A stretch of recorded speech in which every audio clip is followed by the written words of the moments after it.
I grew up with a little phrase that we have actually at the entrance hanging on the wall, that tradition is basically a well done innovation.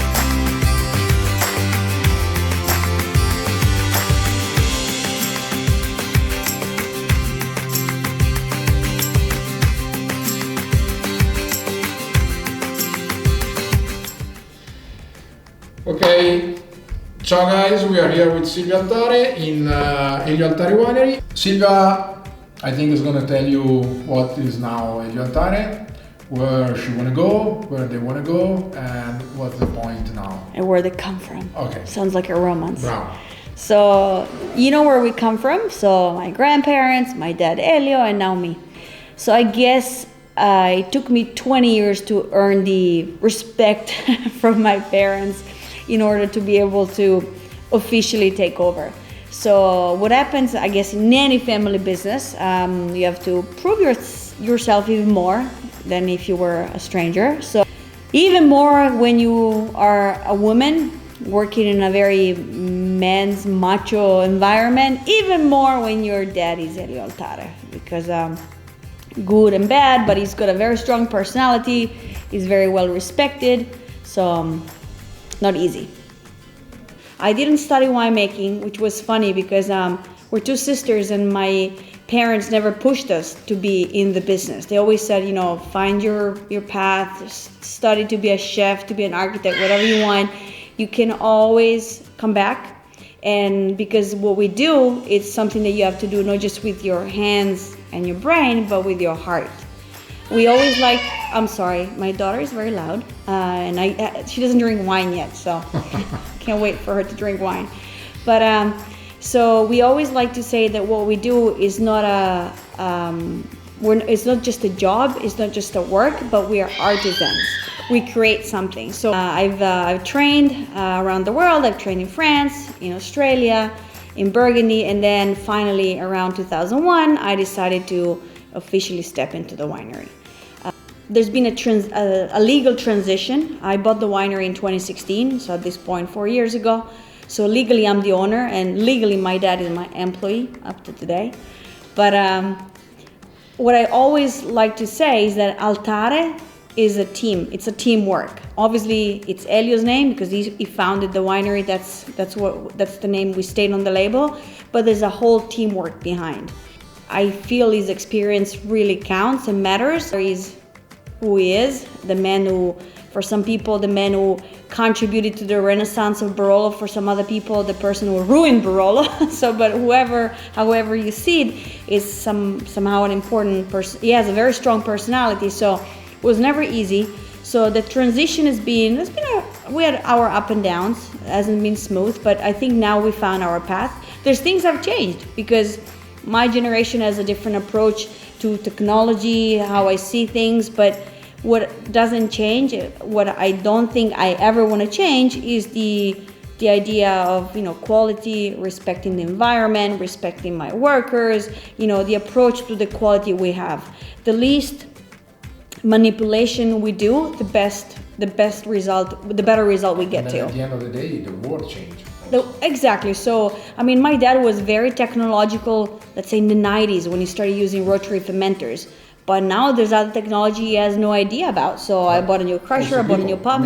The drinkers are different. People Absolutely. So things change. So it's normal to get updated. So, because you always create something new, it's normal. It's human beings. So I'm not going to state and say I haven't changed anything. No, because little things have changed. Because I remember that at the beginning of these changes, you say, why I should change a winning horse. So my question is, the winning horse, Elio Altare, still running? You still ride the winning horse, or now there are also other horses? Good point. I would say we're loud, sorry.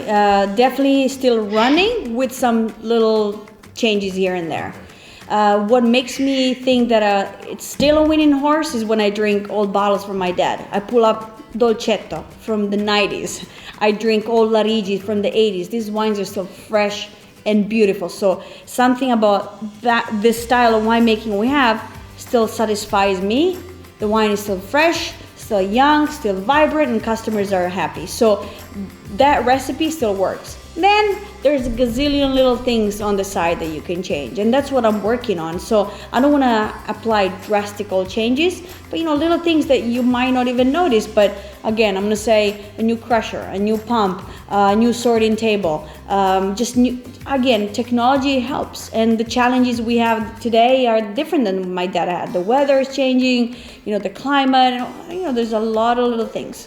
And obviously my generation has access to wines that my dad maybe didn't taste back then, or has access to technology that he doesn't even know about. There's a lot of things that I had and I have to adjust to, even if the recipe that I'm still using, I'm gonna call it recipe because I feel like we are artisans. We create something, so we're like chefs or bakers, that we make something with our hands that you guys are gonna end up tasting and drinking. So the main recipe doesn't change, but that recipe always has to be adjusted based on obviously my taste, because now I'm in charge and I put my face on the label, even if it says, it's the family's face, but there's my face behind the label. So but I can't tell you all the secrets on video because it might end up in his hands, so I can't tell you all the stories. But there's one thing that it's a solid part, which is the experience that my dad has given me. And the experience is not just the experience in winemaking and farming, but it's also the wines that I have from the library. When I get to taste these older wines, even a simple Dolcetto from the 90s, or our single vineyard Barbera, Larigi, or old Barolos from the 80s, whatever you want. I mean, the wines were properly stored in the library. I drink these wines today and I'm fully satisfied with these wines. That most of the time, if the cork is fine, they're still fresh and bright, and they are full of life. So that means the winemaking approach he had, I can still use. It works. Okay, so there is the same line from your father to you. Yes. And but there is also a team around, and anyway, I think also because of the world is different, yes, changes. So absolutely. you're putting something new. So the idea of the metaphor of using a line, it's a good idea. I'm going to say there's a line and we kind of loop around the line, but we stick to the main path, which I haven't gone, amphoras. I haven't gone big botti. I haven't done anything drastic, not because I'm boring and I don't want to take challenges, but simply because I'm satisfied with the recipe we have. Never change a winning recipe, never change a winning horse, whatever you say in English. Yeah. But the people that ride the winning horse is different. Yes, but that's what I'm saying. So the main core, the main idea is the same, just little things around. So I'm already thinking for next harvest, for example, I want to change one thing on my crushing line. That's just an idea, but it's going to be in 1 year from now. But this year I've experienced that what we have, it's not exactly as we want it. So, and Elio doesn't need to know that. Maybe won't even notice. Okay. But maybe the customers will notice a difference. For sure, I will feel better if I make that change. Okay. But it's always it's also a matter of respect. We're Italians, family is the most important thing. You respect your elders. So I always try as much as possible to share with both my parents. And the moment we share is usually lunchtime. We talk about work. That's when we meet because my mom is mostly in the house. So we take decisions, we share decisions together. I'm not going to share with them things that they don't care about, which could be whatever. We're going to switch importer. But they don't even care about these things. But some core decisions we take together because family, matters in Italy. Yeah. Since the winery went to you, legally, size is the same, production the same, vineyards the same, nothing changed? Size is the same. That's one thing I'm gonna stick to. Why should I make more wine? To do what? To run more, to sell it, to hire more people. So I'm sticking to the size, which is usually, we vary between 10 and 11 hectares because we still rent a lot of land. Almost at this point, still 40% of our property is rented. So some vintages have 10 hectares, 10 and a half, 10.8, but same size. I wish I owned more. I'm working on that. I'm putting money on the side so I can buy land. Who knows, maybe with the coronavirus time, prices are gonna go down. Doesn't look like, but. May I ask you a question? Maybe you're gonna say, Domenico, you're doing silly question or stupid question. But you are in La Morra, actually in Annunziata. But you have also vineyards in Serralunga, for example, in Monforte, Barolo, sì. So, La Morra, people knows that La Morra has a kind of style, Serralunga. This is what, the books, reviews, everybody think about. But you have different vineyards, but you always make the wine in the same way. Giusto. So, at the end of the day, it's more what a producer has in mind, or is really the terroir methods. Because I tell you my opinion. Sì. My personal opinion is that counts a lot what producer has in mind. I mean, producer is anyway the one works in the vineyard, made the wine. But a lot of people think that it's only a matter of where you are. No, the terroir is okay. I would agree with you, and I would say it's half and half. Definitely, I don't approach, let's say, winemaking of Canubi the same as we do with Ceretta. Canubi is more delicate, and let's say we can afford, I'm gonna say, 5 days skin contact. Ceretta, if I was doing 5 days maceration, you would not be able to speak for a week. So maybe Ceretta is even like 3 days and a half, 4 days. So Arborina, short again. So you definitely have to adjust. Even the way I'm gonna say spray in the vineyards, it's different because the vineyards have different exposures, different altitudes, different temperatures. It's a combination of both.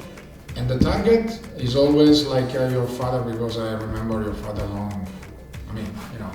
we know a long time. Many years, yes. Your father say, my goal was always try to make a wine that you can enjoy when he's younger, but that you also can still enjoy after. Yes, totally. Why change that? And I'm a big drinker myself. I'm a big customer. I found out during Corona times that we were in a lockdown that, geez, in this family we can drink. So, this is the same for me. And we went through. Terrible. Terrible. We went through the library, and at some point I told my parents, we gotta slow down because the library is going down. I gained 6 kg. So we decided that either a young wine or an older wine, we want wine that you pour in your glass and after 10 minutes, the bottle is empty. That was good. During Corona times, we drank so many of these fancy bottles that I bought in Burgundy or in California, 100 points, 400 euros Grand Cruz. Dolcetto. Still in the bottle. Dolcetto was drinking faster. So, it's true. Yeah. Okay, thank you, Silvia. Thank you for this.